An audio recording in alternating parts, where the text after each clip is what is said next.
Good afternoon, Jessa. Good afternoon, ma'am. Okay, Jessa, can you tell me about yourself? I am jessa ubaldo. I'm 28 years old and single mom. I'm Mhm. one son. Okay, I have a few questions for you to answer, so let's start. Yes, ma'am. Why do you want to work as a maid? I want to help my family and our finances and the education of my son. Why you choose Malaysia when there is a lot of other country? Uh, Malaysia is a beautiful country, and I want to know the culture and tradition How are you qualified for this job? because I'm hardworking, obedient, kind, polite, disciplined person, and industrious. May I know what your educational level is? High school graduate, ma'am. What is your recent working experience? I'm domestic helper, ma'am. Domestic helper, which country? I'm in Qatar, ma'am. For how many years? 2 years, ma'am. And 6 months.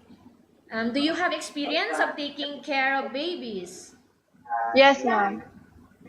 And whose babies are you taking care of?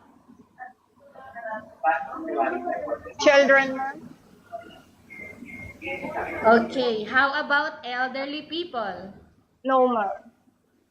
But I'm willing to take care of them. Okay. Do you have any other special skills? Yes, ma'am. Are you willing to learn new skills? Yes, ma'am.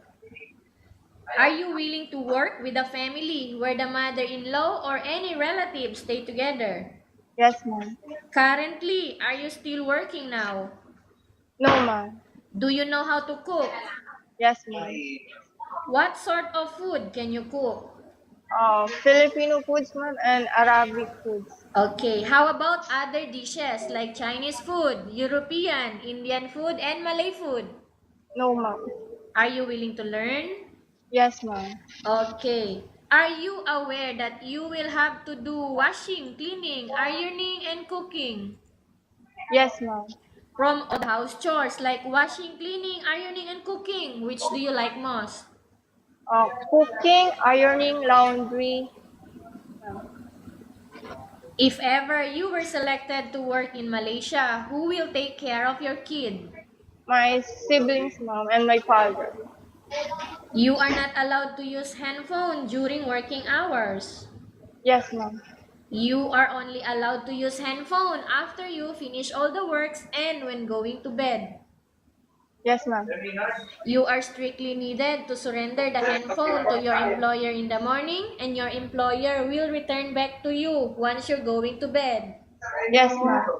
If ever your employer finds out that you're abusing of using your handphone and it's affected your work performance, your employer will confiscate your handphone and you are not allowed to hold it anymore.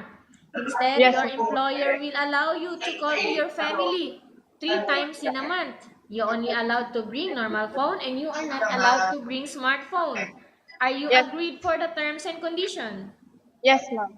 Are you agree to the rules and regulation for the handphone? Yes, ma'am. How many years is the contract as you agreed and understands?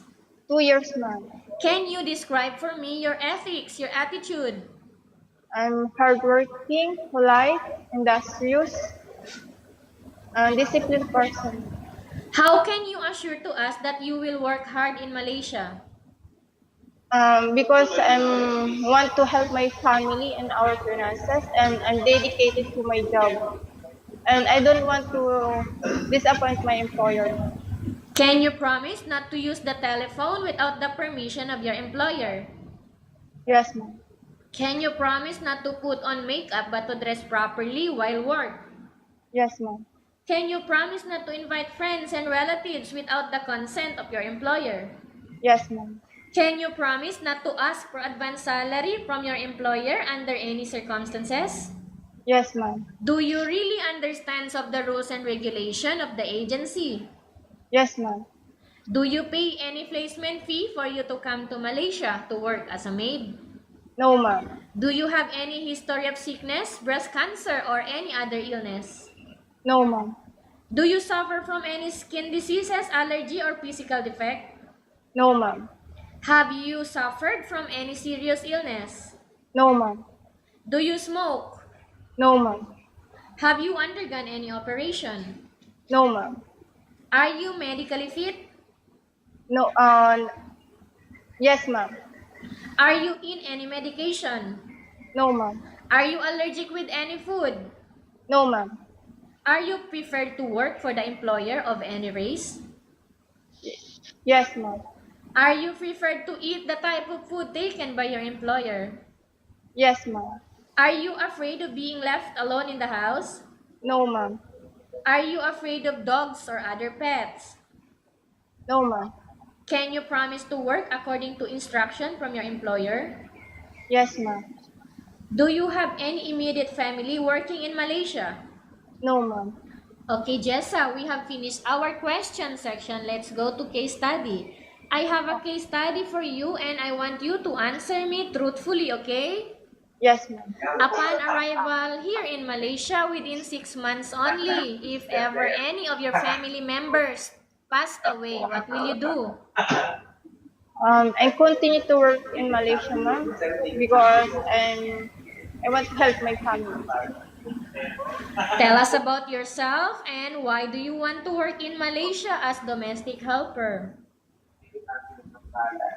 Because I want to provide the needs of my son. Okay, Jessa, what do you want to tell to your employer who are watching your video right now? Ma'am, sir, I choose me because I'm hardworking, industrious, disciplined person, kind, honest, and polite, and I do my best as your employee. Okay, thank you Okay, very much, Jessa. We will update to your agency if there is any selection made by the employer. thank you, ma'am.